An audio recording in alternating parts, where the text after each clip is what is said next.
Minnesota did a good job with their physicality and their pressure, and they kind of had us on our heels. And one of the things we talked about, or the main thing we talked about at halftime, is just trying to be the aggressor and not play on your back heel. And I thought our guys did a good job of flipping that switch at halftime.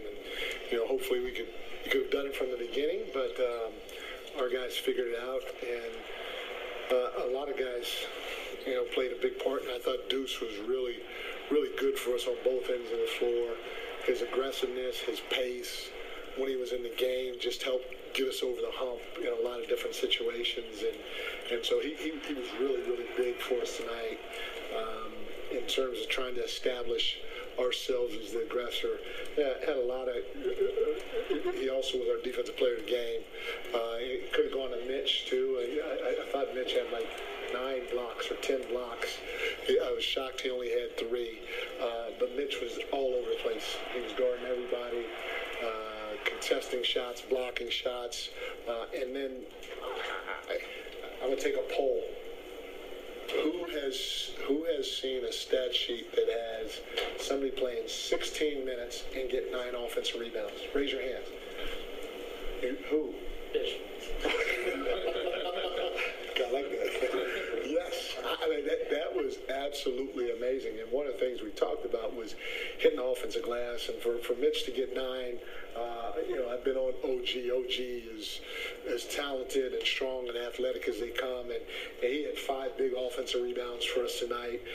So between the two of those guys, it's 14 offensive rebounds. You throw Cat in the mix, that's 17 offensive rebounds from 3 of your starters, which is absolutely amazing. Those guys were phenomenal in the glass. We had 21 offensive rebounds, which was a big night for us. And to get 21 offensive rebounds, you guys excuse me, on 54% shooting,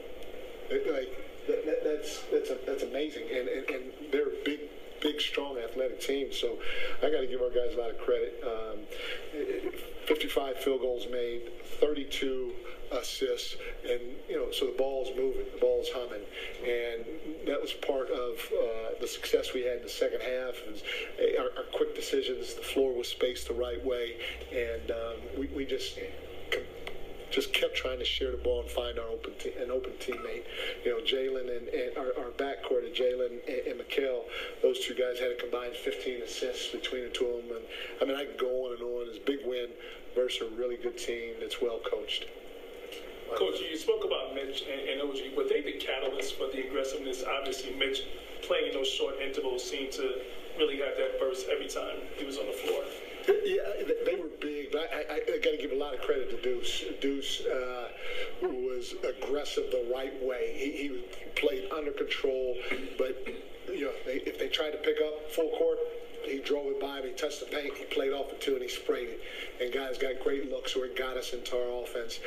Josh was also a big catalyst in terms of trying to get us to push the pace and play the right way. So it was obviously a collective or a team effort, but those two guys did a lot of little things that won't show up in here and helped us become the aggressors in that second half especially. Mike, one more thing on the offensive rebounds. I was talking with Kelly the other day. He said your system crashing from the corners is very important. It's very what? Important. Yeah. Is one, have you seen a consistency from guys with that? And 2, is that something guys do naturally, or is that something you have to harp on throughout camp as you're trying to implement this type of system where we make sure guys are crashing from certain spots on the floor? You got to stay on guys, because it's think about it, every offensive possession, go. That's I told our guys this. There are a lot of talented teams and people in this league, just like in any walk of life. The ones that are great are the most consistent, and so that's part of it. Just trying to get guys to be consistent in doing what we do, even something as simple as if you're in the crash zone, attack the glass. If you're in the crash zone, attack not 50% of the time. And we chart it, and they see it after every game. But we're trying to go 10 for 10 if you're in that crash zone 10 times. So we got to keep pushing them. But our guys, they've been really, really good trying to do the right thing when they're out on that floor. Coach, pace is perceived as kind of pushing the ball up the court. pace is measured also in the half-court offense. Are you becoming more satisfied with your pace in the half-court offense? For sure. I thought in the first half, no, I wasn't happy. Again, you got to give Minnesota credit that they were up in us and they were physical, and we did not attack that the right way from the beginning of the game. We kind of played on our heels, and it lasted the whole first half, or most of the first half. We had a little window that we got aggressive.